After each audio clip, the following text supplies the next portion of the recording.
Assalamualaikum warahmatullahi wabarakatuh. Kali ini saya akan membahas materi tentang kutipan. Konsep. Dalam penyusunan skripsi, kadang-kadang peneliti harus mengutip kalimat-kalimat penulis lain. Hal ini dibenarkan asal penulis yang bersangkutan berlaku jujur dan memegang kode etik karya ilmiah, yaitu menyebutkan sumber asal kutipan tersebut. Peneliti yang melakukan kutipan harus bertanggung jawab penuh akan ketetapan dan ketelitian bahan yang dikutipnya, dan jika peneliti menyajikan bahan kutipan pembanding, maka perlu dilakukan kesimpulan dan perbandingan tersebut. Macam kutipan. Kutipan terdiri dari dua macam. Yang pertama ada kutipan langsung, kedua kutipan tidak langsung. Kutipan langsung adalah kutipan yang sama persis seperti aslinya, baik susunan kata-kata ejaan maupun tanda baca bahan yang dikutip. Kemudian kutipan tidak langsung. Kutipan tidak langsung merupakan kutipan pokok-pokok yang disusun dengan menggunakan bahasa peneliti atau pengutip sendiri.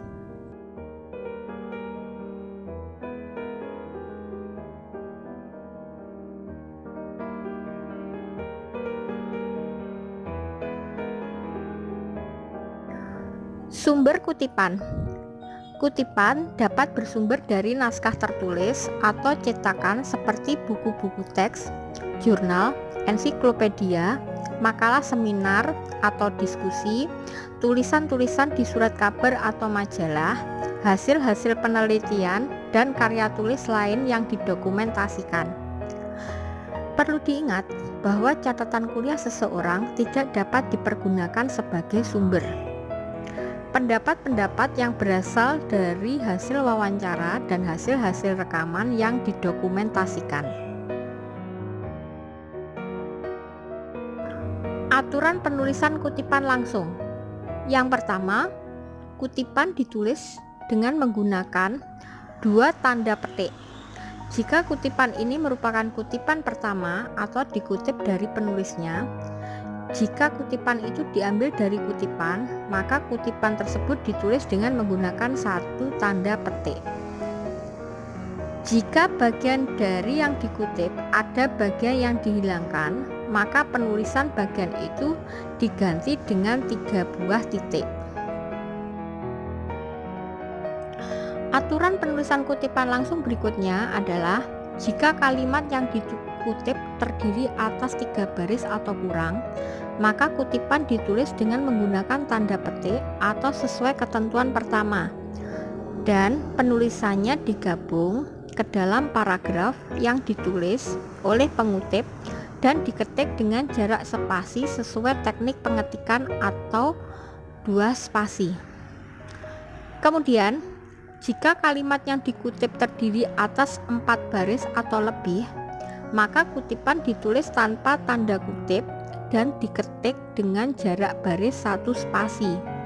Baris pertama diketik mulai pada ketukan ke-6 dan baris kedua dimulai ketukan ke-4. Penulisan sumber kutipan.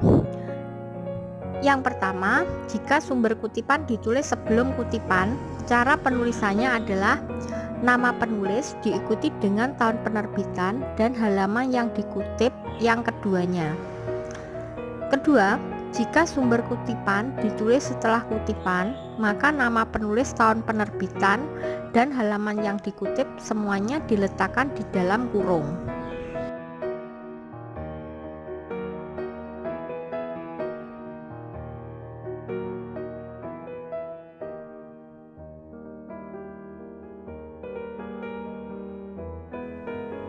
Penulisan sumber kutipan berikutnya adalah jika sumber kutipan merujuk sumber lain, maka sumber kutipan yang ditulis tetap sumber kutipan yang digunakan pengutip, tetapi dengan menyebut siapa yang mengemukakan pendapat tersebut.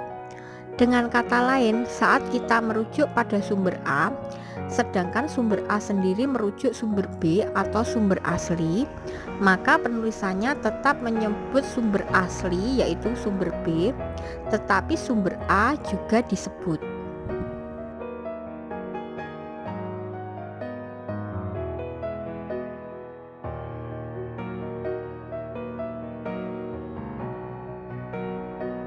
Penulisan sumber kutipan. Berikutnya adalah jika penulis terdiri atas 2 orang, maka nama keluarga kedua penulis harus disebutkan. Misalnya Sharp and Green 1996 halaman 1. Kemudian jika penulisnya lebih dari 2 orang, maka yang disebutkan nama keluarga penulis pertama dan diikuti oleh et al. Ditulis dengan huruf miring, misalkan Celilan et al. 1960 halaman 35. Kemudian jika sumber kutipan tidak mencantumkan nama penulis atau tanpa nama, maka penulisannya adalah dalam kurung TN 1972 halaman 18. Dan jika masalah yang dibahas oleh beberapa orang dalam sumber yang berbeda, maka contoh penulisan sumber kutipannya adalah sebagai berikut. Beberapa studi tentang anak-anak yang mengalami kesulitan belajar dalam kurung dan K 1972 titik koma mix koma 1976 titik koma Parmenter koma 1976 kurung tutup menunjukkan bahwa titik 3 kali tulisan intisari rumusan atau kutipan yang dipadukan dari ketiga sumber tersebut. Penulisan sumber kutipan berikutnya adalah jika sumber kutipan itu adalah beberapa karya tulis dari penulis yang sama dan pada tahun yang sama, maka cara penulisannya adalah dengan menambah huruf A, B, dan seterusnya setelah tahun penerbitan. Contohnya, Bray 1998A, 1998B.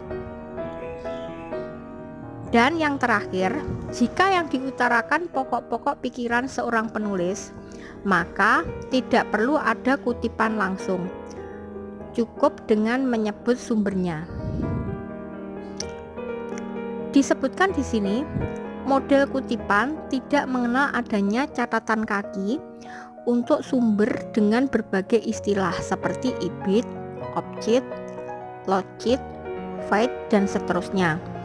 Catatan kaki hanya diperbolehkan untuk memberikan penjelasan tambahan terhadap suatu istilah yang ada pada teks yang tidak mungkin ditulis pada teks karena akan mengganggu alur uraian. Nama penulis dalam kutipan adalah nama belakang atau nama keluarga dan ditulis sama dengan daftar pustaka. Demikian materi kali ini. Terima kasih. Sampai jumpa lagi, semoga bermanfaat. Wassalamualaikum warahmatullahi wabarakatuh.